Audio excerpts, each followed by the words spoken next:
Hello everyone, I am Neeraj Narayan Chaudhary, and again I am back with a new function that is called percentile function. Percentile function in Excel is being used to calculate the kth value. The kth percentile is the value below which a certain percentage of the data falls.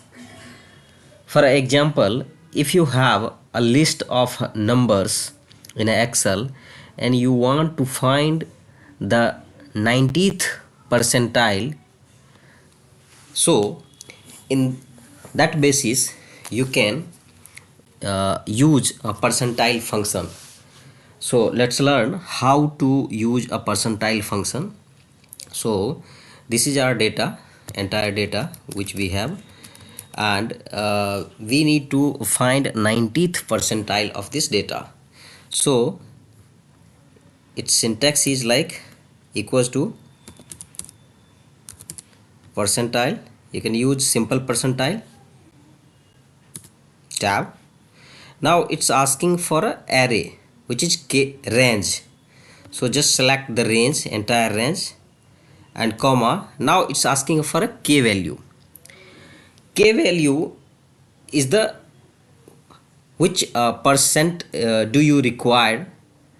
So just put down here 0.90 and close the bracket and hit the enter.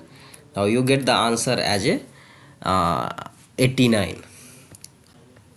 The entire data 90th percentile is 89.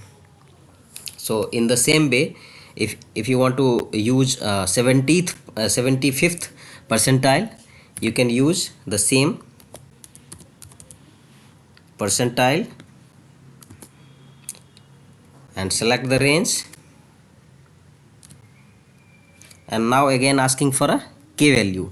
This time k value would be 0.75 and close the bracket and hit the enter. Now you get the answer as a 78.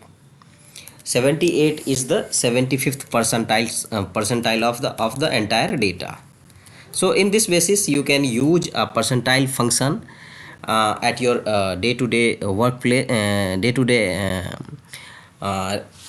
work at your workplace, and hope you guys enjoy this learning, and thank you for watching this video. If you like this video, please like and subscribe the channel, and thank you for watching this video.